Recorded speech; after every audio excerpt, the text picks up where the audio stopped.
Welcome back to another episode on the 90s Baby Tapes. This is episode 3, and today we're going to talk about motherhood. Because I am a mother. I am a mother to 4 beautiful daughters that have the same attitude as me, and I don't like it. I should be a better role model, and I try to be, but it's inevitable to show your ugly side to your family, and that's the truth. So today I'm gonna be a little bit vulnerable and just show you that I'm not the perfect mother and why it's important to slow down. Before kids, we're used to rushing out of the house, not needing to worry about anything but ourselves. And once you have kids, you can't do that. Why? Because now you have to worry about the baby, the diaper bag, the bottles. Are they showered? Did they poop? Do I need to change a diaper? The list is endless. And if you try to live the same way as you being single, you are going to burn out. You're gonna crash out, and your body does keep score. And that's when it gets hard, because your body can't tell between fight or flight mode, and if you're in constant rush, your body thinks you're in danger, and it doesn't know the difference between getting attacked by a bear and you living that way. And I am here to prove that because I've been through it. And the truth is that kids will make you lose your shit. I've heard a lot of people talk about, I don't want to have kids right now because I need to heal. I want to give them a better future. And that's perfectly fine. I can't relate because I had a baby at 15. I was a child. So I'm pretty sure I wasn't the perfect mother. I'm still not the perfect mother. And I'm here to tell you that you can heal all you want. But as soon as those kids come out, everything changes. And whatever you think you've healed, you might have not healed. And I feel like it's just part of parenthood. It doesn't mean you're gonna be like your parents, because of course you're trying to be better than your parents, but kids will make you lose your shit regardless if you have trauma or no trauma. I feel like everybody goes through it. Today we are going to talk about 7 lessons that I've learned and that I'm still learning, because honestly, you never stop learning. You need to learn how to adjust as your children grow, because they have different milestones. For example, right now I have a 19-year-old, that's the oldest, and I have a 4-year-old, a toddler. So there's a big difference. My 19-year-old, I need to make sure that she's not doing things that are illegally or getting into any trouble of that sort. And my 4-year-old is more of like teaching her how to manage her emotions so she doesn't get overwhelmed when something doesn't go her way. So it's completely different. First lesson of the day is keeping your home tidy. If you're a new mom, you're pregnant, or you're planning to get pregnant, I want you to remember this. Having kids will make it hard to keep your home tidy, because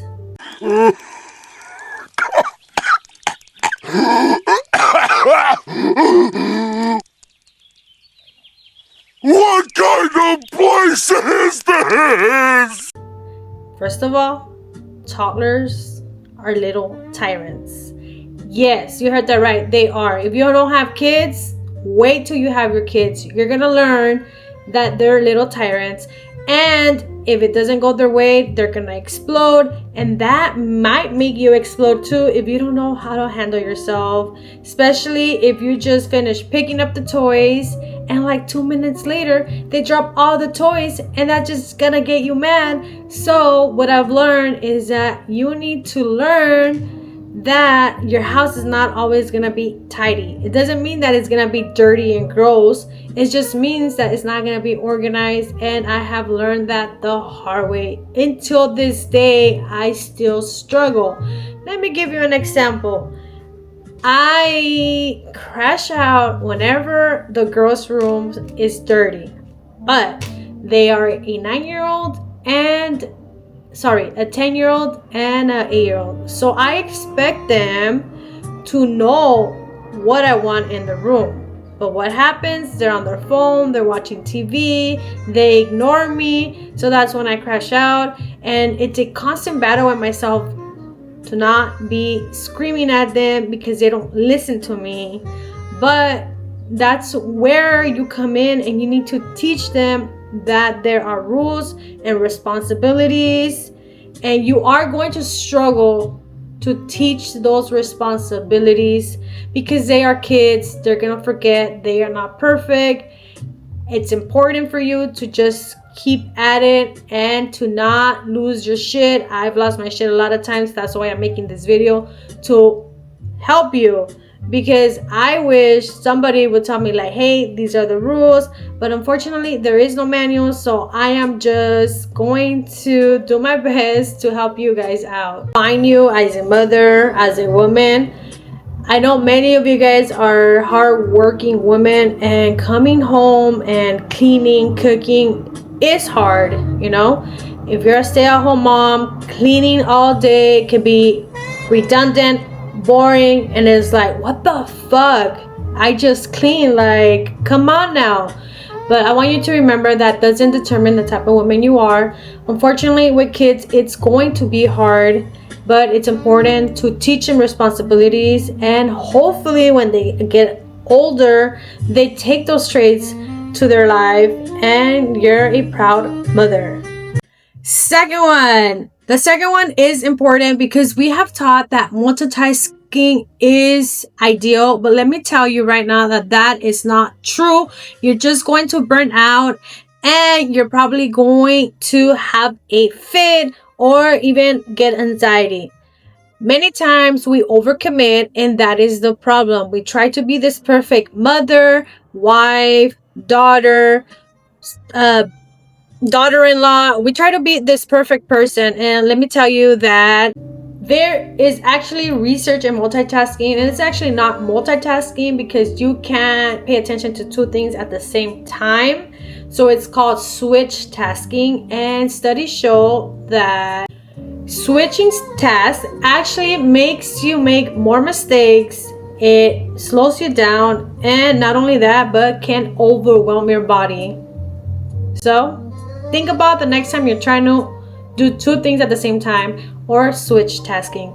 It's not helpful for your body, it's not helpful for the brain. And a perfect example on this is at home for me. For example, I'm the type that starts cleaning one area, and then I see another thing and I want to clean that area. So then I stop doing what I'm doing in the first area, I go to the second area. Then after the second area, I go to the third area, and it's like, oh my god, my body just feels so overwhelmed. So yesterday, what I actually did, this is a true story. Yesterday, I went to Costco. I had a lot of groceries. We hadn't gone grocery shopping for like 2 weeks, so we got a lot of food. You know, we needed it. And my kitchen wasn't clean because last night I just didn't clean it. My kids eat at night and then they just make a mess. I tell them to clean, but sometimes they don't listen. So it was just a hot mess. And I was just looking at it like, oh my god, I don't even know where to start. I don't know where to start. So what did I tell myself? All right, focus on one thing. So then I just did the countertop, and I found myself like trying to like wash dishes or sweep. I was like, nope, first this, then this. And it actually worked, and I was so proud of myself because the kitchen, I left it clean, and it almost felt impossible. It was just a hot mess. So if you're thinking of multitasking or switch tasking, please, friends, do one thing at a time. Don't burn yourself out. This one's so hard for me, guys. I'm not gonna lie, because I still deal with it, and it's one of my biggest flaws as a mother. And if you can help me and leave some comments below of how I can manage this, that will be great. But from personal experience, screaming does not work. It does not work at all. You can crash out, scream at them, scare them. But what's gonna end up happening is that they are gonna turn into mini yous. I'm living proof of it. I have 4 of them. And I regret it. I regret it. But that's how I grew up, and I can't blame my mom. Because it's up to me to change the pattern, right? But that's one of the biggest that I struggle with. I even started taking parenting classes because it was coming to a point where my body, every time I'll scream, it just felt very overwhelmed. I get stomach pain whenever I scream. My head just feels foggy, heavy, and it's like, okay, this is not working out. And I still struggle. I'm not gonna lie and sit here and tell you that I don't scream, because I do scream, but I want to stop.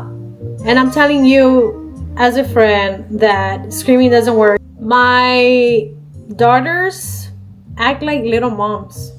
Yes, like little moms that scream. And it's annoying hearing them. Because, for example, the other day I had my 8-year-old asking for a bag to put her little sister's socks. She was helping her little sister put socks in bags, right? And she asked her little sister, she's going to be 4 years old, like, hey, go get me a bag, right? And so my daughter goes, she's like, okay, I'm gonna go. And she goes underneath the sink and she gives her a bag. She gives her, like, the Target bags. So she gives it to her. And she's like, no, not that one. No, not that one. So then my daughter, I see her little sad face, because she kind of like got her voice. My 8-year-old was raising her voice. So she goes back and she gets another one. But this time she got a Sprouts bag. And she's like, oh my God. No, not that one. So then I just look at her like, why are you acting like me? Like, no, don't act like me. You need to do better. So I have to, with a calm voice, I have to tell her to redirect the way she was talking to my youngest. I was like, hey, you're not a mom. And that's probably wrong because mom shouldn't be acting like that. But I was like, hey, like, she doesn't know what you're looking for. What are you looking for? So I'm looking for this bag. She was looking for a Ziploc bag to put the socks. Like, how is my daughter going to know that? How is my 4-year-old going to know that? She doesn't even know where they're at. I was like, please do it again. And that's a lesson that I need to be constantly telling myself, and I am not proud of it.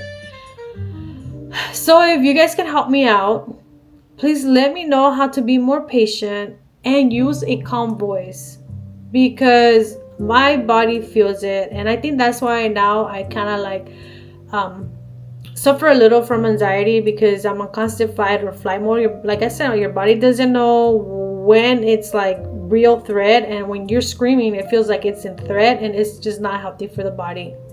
And that goes to our next topic.